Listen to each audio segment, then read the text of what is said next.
కళ్లల్లో కారం కొట్టి దుండుగలు కోటి రూపాయలు కొట్టేసిన ఘటన కూకట్పల్లి పిఎస్ పరిధిలో చోటు చేసుకుంది. బహదూర్పురా నుండి జీడిమెట్లకు హవాలా డబ్బు తీసుకెళ్తున్న క్రమంలో అజాముద్దీన్ కుసిఫ్ బైక్పై కాటన్ బాక్స్ డబ్బుల మార్పిడి కోసం కూకట్పల్లి వచ్చారు. ఇంతలో గుర్తు తెలియని దుండుగలు కళ్లల్లో కారం కొట్టి డబ్బులు ఎత్తుకెళ్లారు. బాధితుల ఫిర్యాదు మేరకు కేసు నమోదు చేసుకున్న పోలీసులు కూకట్పల్లి బాలానగర్ పోలీసులు బృందాలుగా ఏర్పడి దుండుగల కోసం గాలింపు చర్యలు చేపట్టారు.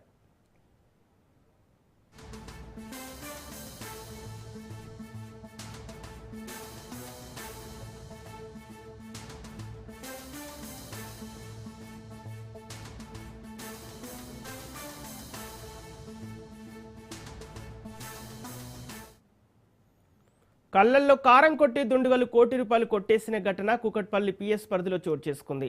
బహదూర్పురా నుండి జీడిమెట్లకు హవాలా డబ్బు తీసుకెళ్తున్న అజాముద్దీన్ కుస్రూఫ్ బైక్పై కాటన్ బాక్స్ డబ్బుల మార్పిడి కోసం కూకట్పల్లికి వచ్చారు.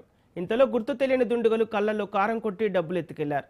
బాధితుల ఫిర్యాదు మేరకు కేసు నమోదు చేసుకున్న పోలీసులు కూకట్పల్లి బాలానగర్ పోలీసులు బృందాలుగా ఏర్పడి దుండుగల కోసం గాలింపు చేపట్టారు.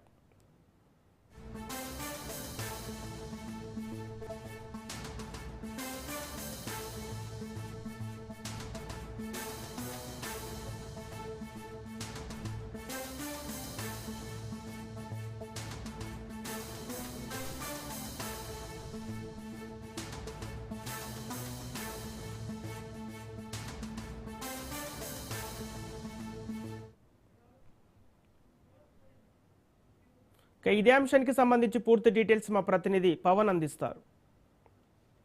కుక్కట్పల్లి పోలీస్ స్టేషన్ పరిధిలో హవాలా రూపంలో తీసుకొచ్చిన డబ్బుని కొంతమంది దుండగులు దోపిడీ చేశారు. అయితే కళ్ళల్లో కారం కొట్టి ఒక కోటి రూపాయల విలువ చేసే నగదును కూడా ఎత్తుకెళ్లిన పరిస్థితి కూడా కుక్కట్పల్లి పోలీస్ స్టేషన్ లో కేసు నమోదైంది. అయితే బహదూర్పురా నుంచి జీడిమెట్ల వైపు హవాలా రూపంలో అజాముద్దీన్ కుస్రఫ్ ఇద్దరు వ్యక్తులు కూడా బైక్ పై అట్టపెట్టలో పెట్టుకొని డబ్బులు తీసుకొస్తున్న నేపథ్యంలో కళ్ళల్లో కారం కొట్టి కుక్కట్పల్లి వద్ద డబ్బులు కూడా ఎత్తుకెళ్లారు. అయితే దీనికి సంబంధించి సీసీ ఫుటేజ్ కూడా పోలీసులు తీశారు. అయితే ఇందులో చూస్తే చాలా క్లియర్ గా కనిపిస్తుంది. వారికి కళ్ళల్లో కారం కొట్టి మరి ఈ యొక్క దోపిడీ చేసిన పరిస్థితి కూడా మనం చూస్తున్నాము. అయితే దీనిపైన పోలీసులు పట్టుకోవడానికి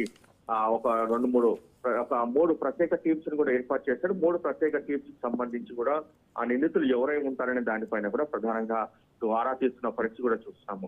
మరోవైపు ఈ యొక్క కోటి రూపాయలు బహదూర్పురా నుంచి ద్విచక్ర వాహనంపై తీసుకొస్తుండగా తెలిసిన వారే ఈ యొక్క పని చేసి ఉంటారని మాత్రం ప్రధానంగా పోలీసులు భావిస్తున్నారు. త్వరలో నిందితులను పట్టుకుంటామని చెప్పి పోలీసులు కూడా చెప్తున్నారు. Okay, right, thank you Pawan.